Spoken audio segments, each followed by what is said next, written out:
And right now, we are 2 minutes away from the end of the trading day. Romaine Bostick here with Katie Greifeld, taking you through to that closing bell. It's a global simulcast. Carol Massar and Tim Stenovec join us now. Welcome to our audiences across all of our Bloomberg platforms, television, radio, our partnership with YouTube. One of the worst sell-offs, actually, believe it or not, since the war started. I mean, we've had a lot of intraday sell-offs here, but of course, we've seen a lot of dip buyers come in into the close. That's not necessarily happening today, Carol. Yeah, it definitely feels like a much more negative tone, and I just keep thinking about what's going on in the Treasury markets. I get it, concerns about higher energy prices, and so we've seen Treasuries move up. I'm really curious about the inflation print tomorrow, and just to kind of get an idea of, again, where we are in terms of inflation. With or without war, even if some of these data points are older, you know, it just reminds us that the Fed maybe has to be on hold. Yeah, Carol, you mentioned higher energy prices. I mean, look, WTI and Brent up more than 65% just this year. A lot of that happening in the last few weeks. Gas right now at $3.60 a gallon. That's the daily national average, according to AAA. You got heating oil at $5. At some point, like right now, that starts to hit consumers. If consumers are spending more money on that stuff, maybe they're spending less on other stuff. I have to wonder, I mean, what is the haven to bring it back to the investment community? Because, you know, as Carol mentioned, you take a look at Treasury bonds not providing sort of that safety valve. You take a look at gold right now, down about 1.8%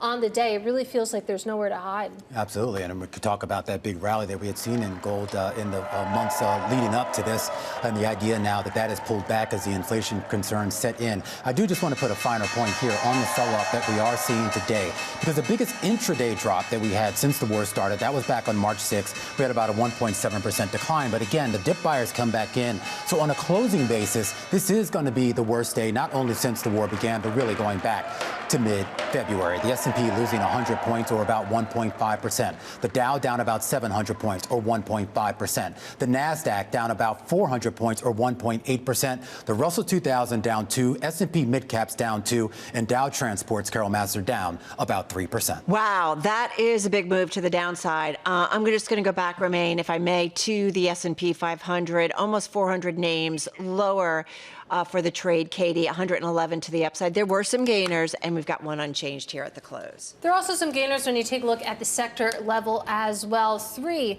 sectors managing to finish in the green there, but you can see a lot of that circle is red. In terms of what did perform today, energy, no surprise, higher by about 1% as a sector. Also utilities and consumer staples, so pretty defensive read there. On the downside, industrials, consumer discretionary, healthcare, and tech. That is the big chunk of that pie. Tech down about 1.7%. All right, guys, let's go to some of the individual gainers. We do have some earnings, and we'll bring them to you when they cross the Bloomberg terminal. In the meantime, I want to go to Palantir.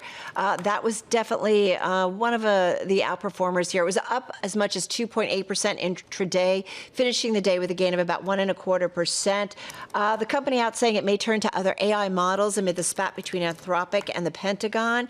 So their CEO on CNBC saying our products are integrated with Anthropic, and in the future will probably be integrated with other large language models. So that's kind of going on. As we know, the government has pushed back on Anthropic. I also want to point out that the company did unveil a software pack with NVIDIA, a defense partnerships too at an AI conference with a bunch of players in the space, including something like GE Aerospace and a few others. So whether or not that was fundamentally why we're seeing the stock move up, I'm not quite sure, but it definitely was an outperformer. Investors swiping right on Bumble today. I know that's really bad, but I was going to go there. Stock was up as much as 49% intraday, finishing with a gain of about 34%. $3.81 is where the stock closed today, surging, biggest jump intraday since February of 2021. The online dating company, they did forecast EBITDA for the first quarter that beat the average analyst estimate. JP Morgan upgraded the stock to neutral, while analysts broadly noted that the focus now shifts to upcoming product overhaul planned for later in the year. So Morgan Stanley also coming out and say the company's financials starting to stabilize. What? Do you want to say something? No. Okay. Speechless. Just checking. Lightwave Logic, ticker is LWLG. That one up about 41% here. The now about $1 billion market cap company announced a development agreement with Tower Semiconductor to enable leading high-speed optical modulators. Stock is up more than 100% year to date.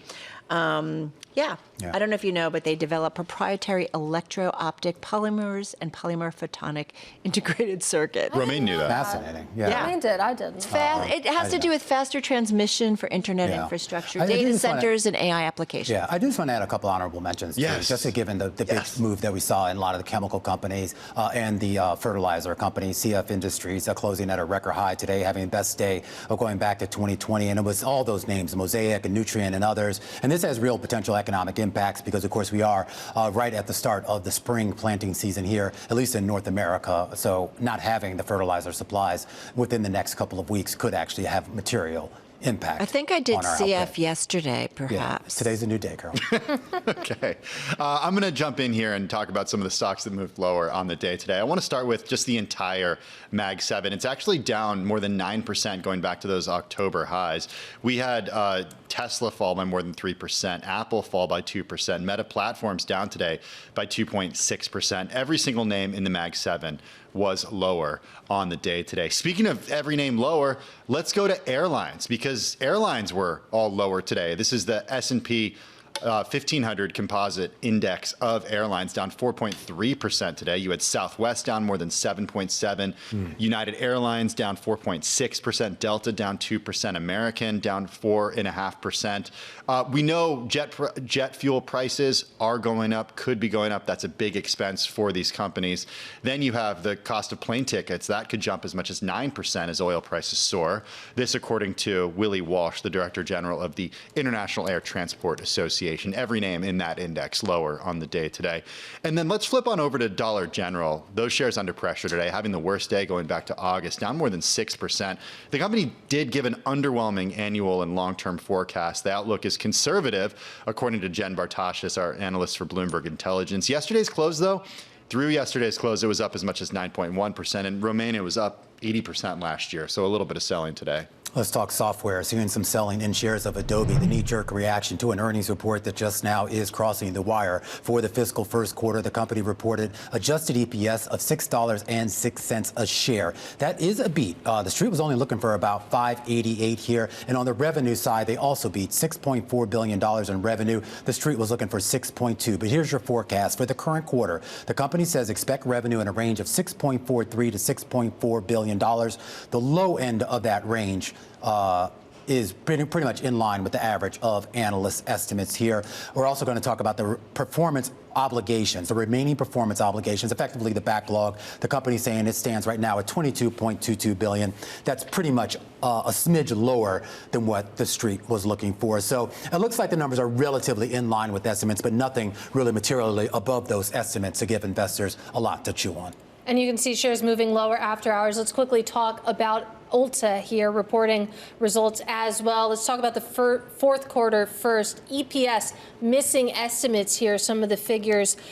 Fourth quarter EPS coming in at $8.01. The estimate had been for $8.11, but it's pretty mixed because then you take a look at their fourth quarter comp sales actually beating estimates, 5.8%. The estimate had been for 4.25%, and also their net sales coming in a bit heavier than the estimate. But when it comes to the fiscal year 2026 look ahead, they see net sales growth between 6% to 7%, also comp sales growth of 2.5% to 3.5%. You add it all together, you can see Ulta shares moving lower by about 6.6% or so right now, but the bar coming in was pretty high.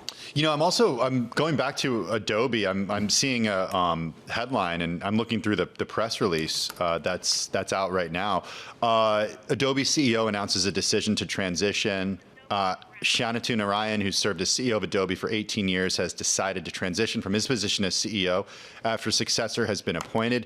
Narayan will remain as chair of the board. The board of directors has appointed Frank Calderoni, lead independent director of Adobe, as chair to the special committee to direct the process that will consider both internal and external candidates. So that's another headline from Adobe today. All right, and the stock continuing to be under pressure in the aftermarket. It's down more than 20% so far here in 2026. The kind of main headline that we are so far highlighted is, again, what it has to say about the second quarter outlook for revenue, $6.43 billion to $6.48 billion, and the estimate on the street was $6.43 billion. So maybe investors were looking for something a little bit more in terms of a range. So certainly one we're going to keep a watch on. Adobe down just about 1.9% here in the aftermarket.